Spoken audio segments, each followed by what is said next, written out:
Hi Mosaic, how are you today? It's a beautiful day. I'm looking out on the sun across Rowley Fields.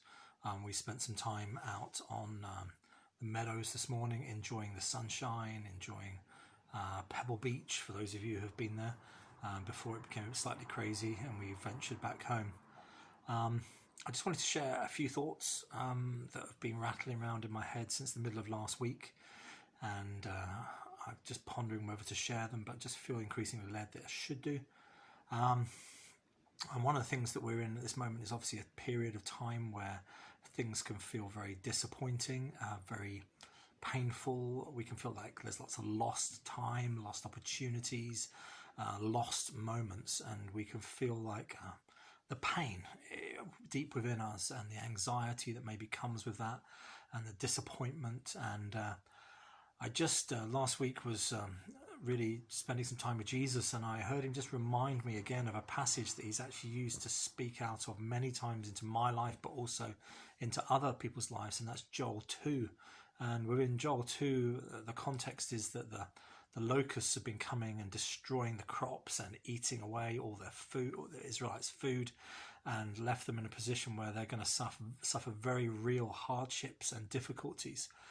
And God comes and he speaks to them and he says, I will restore to you the years that the swarming locusts have eaten. And you can think to yourself, well, for them, what did that mean? He then goes on to say right at the end, further on, he says this: you shall eat in plenty and be satisfied, and praise the name of the Lord your God, who has dealt wondrously with you. And they would have been thinking, well, how's that going to happen? You can't go back in time, God. You can't make the locusts suddenly uneat the food. And the prophet Joel speaks God's word to them and reminds them of who God is. And in our time, we can be thinking, well, things are hard. Stuff is lost. Stuff is gone. Stuff is just in the past. Maybe there's damage. We can be sitting there thinking there's damage to our kids' schooling, or to the classes that we run as teachers, or to the church, or to our ministry, or to our family. And we can begin to broaden this out and just think, wow, the damage, the pain, the anxiety, the suffering is too much. But this verse just reminds me, and reminds hopefully us, that, well, the early part of the chapter encourages us to come back to God, refocus on him. And then he says, I will restore to you the years that the locusts have eaten away. And God today, I believe, is calling us to just, in our pain, to refocus on him. In our disappointment, to refocus on him, to come back to him. It doesn't make the pain suddenly not real. It doesn't make the anxiety not real, but we come to one who can deal with that. He's big enough to deal with that. We see that in the Psalms, don't we? The Psalms of lament, where they're bringing their pain to God.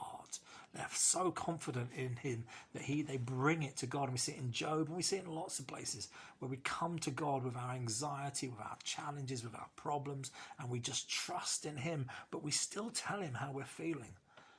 And the wonderful thing is, as we do that, I believe with all my heart he wants to say to you, to me today, I'm the God of restoration. I'm the God who spoke to Israel and said, I will restore to you the years the locusts have eaten away. I'll restore to you the crops. You'll eat well. And I believe he comes to us, and we know this because the whole point of the gospel is he comes and he reconciles us, as we thought about the other week. He brings peace. He brings healing, he brings wholeness, he brings shalom, he brings his wonderful presence of the Holy Spirit to us. And what's it all about? It's about restoring us back to where we should have been in the very beginning, in the Garden of Eden, with this perfect relationship with God. And he's a God who restores. And today he wants to just remind you that he's a God who restores. He wants to remind you, he wants to remind me that he can bring good out of this situation. That when it seems impossible, when we go, we can't restore time, God. Do you have a time machine? Are you Marty McFly? And he just says, I'm the God of restoration. I'm the God who restores all things. And so he wants to remind us today to press into him, to come trusting that he's the God of restoration and he will bring about his purposes for his glory, for our blessing, for the blessings of all the people of the earth. I believe he's calling us back to him because he longs to pour out his restorative blessings on the people of the earth. God bless you. Enjoy this beautiful weather, but more importantly, enjoy the wonderful God who can restore even the years, the days, the weeks, the months that COVID, that locusts have eaten away. God bless you.